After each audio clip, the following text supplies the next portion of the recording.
kontravensi dan pertentangan.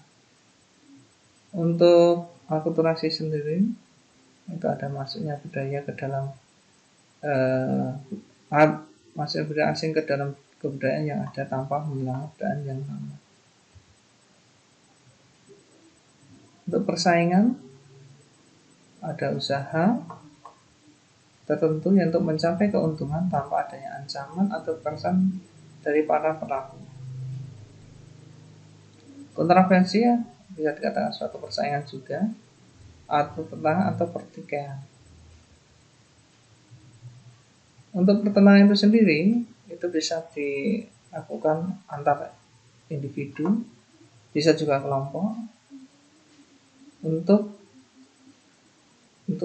terjadi suatu persaingan atau mungkin saling mengancam atau terjadinya kekerasan untuk mencapai suatu tujuan dari individu tersebut atau kelompok yang sedang bertikai. Kita lihat untuk indikator kedua yaitu faktor yang menyebabkan terjadinya hubungan sosial. Kita lihat ada faktor pendorong, di antaranya yaitu kesamaan atau asal dari daerah. Kesamaan di sini bisa dikatakan karena sama asal daerahnya berarti bahasanya juga sama. Itu bisa dikatakan suatu orang dari suatu daerah dengan bahasa yang sama, terus mereka melakukan suatu komunikasi karena dari bahasa itu sendiri mudah atau memudahkan seseorang atau individu itu melakukan komunikasi sehingga terjadinya suatu hubungan sosial. Terus yang kedua adalah kesamaan tentang agama. Agama merupakan salah satu faktor yang mendorong terjadinya kesatuan sosial sehingga beberapa etnis atau ras atau suku bangsa atau bahasa yang berbeda tetapi kalau mempunyai agama yang sama ini akan memudahkan terjadinya hubungan sosial. Terus yang ketiga yaitu karena hubungan keluarga. Hubungan keluarga ini sangat penting sekali, ini sifatnya permanen karena dengan adanya keluarga atau terjadi hubungan dalam satu keluarga itu meskipun ada perbedaan jarak atau ada jarak di antara anggota keluarga, itu tetap ada suatu ikatan dari keluarga itu bisa dikatakan ikatan batin. Sedangkan yang keempat adalah hubungan kerja. Pada dasarnya hubungan kerja menyebabkan timbulnya hubungan sosial. Karena seseorang itu masuk dalam lingkungan pekerjaan, maka secara otomatis seseorang tersebut atau individu tersebut akan melakukan suatu komunikasi atau jadinya hubungan sosial. Untuk faktor-faktor pendorong yang lain adanya kesamaan ideologi, kesamaan kepentingan, kesamaan tempat atau domisili, atau saling membutuhkan. Kita amati yang pertama yaitu ideologi. Faktor yang pertama ideologi yaitu karena dalam suatu masyarakat terbentuk atau membentuk suatu hubungan sosial yang diwujudkan dalam organisasi. Artinya bahwa satu ideologi yang sama akan mewujudkan suatu keinginan untuk terjadinya hubungan sosial. Terus lagi yang kedua, berikutnya lagi yaitu kesamaan kepentingan. Karena beberapa kepentingan dari individu tadi terjadi suatu kesamaan sehingga dengan satu kepentingan yang sama atau kesamaan kepentingan tersebut ini juga mendorong terjadinya hubungan sosial juga. Tempat tinggal, berikutnya lagi tempat tinggal atau domisili.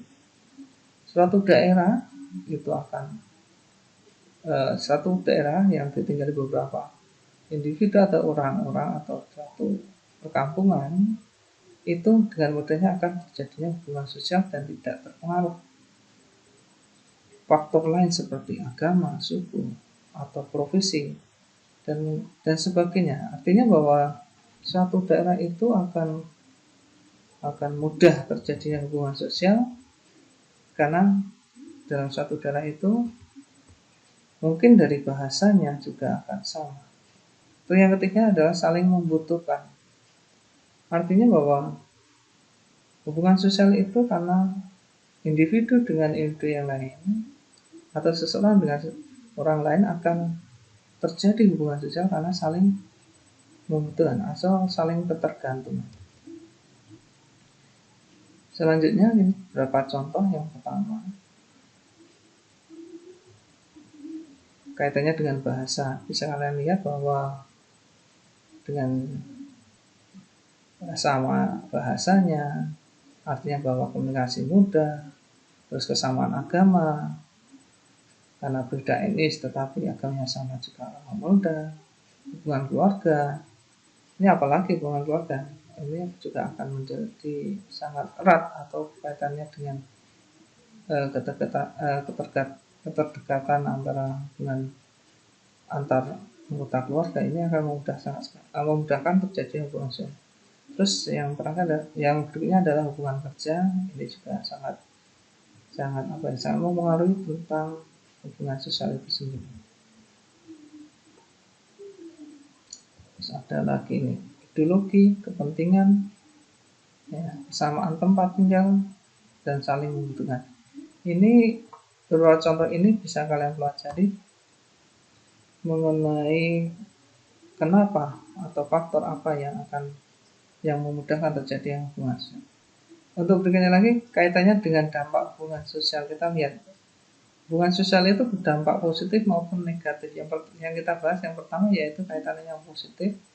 Kalau terjadinya hubungan sosial itu bisa bersifat harmonis atau rukun. Artinya bahwa dalam suatu masyarakat, kita contoh dalam suatu masyarakat itu jika terjadi hubungan sosial yang baik, maka dalam suatu masyarakat itu akan tercipta suatu hubungan yang harmonis atau suatu kerukunan dalam masyarakat itu sendiri. Berikutnya lagi, yang kedua, terbentuknya kelompok atau golongan yang ada di masyarakat itu didasarkan oleh berbagai kepentingan dan tujuan.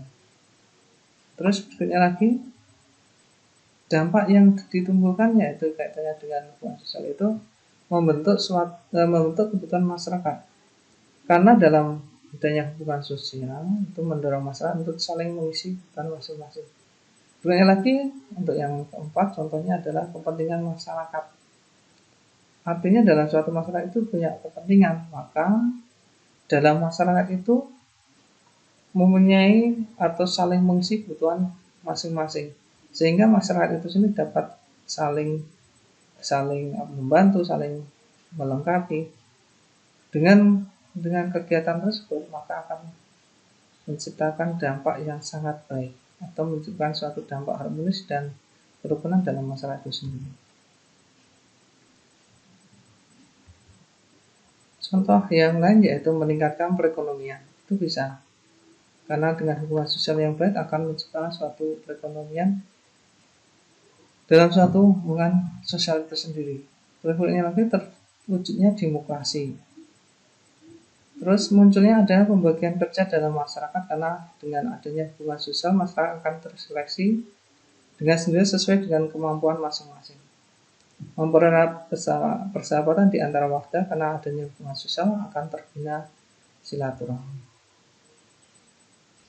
Kita lihat sekarang yang dampak negatif.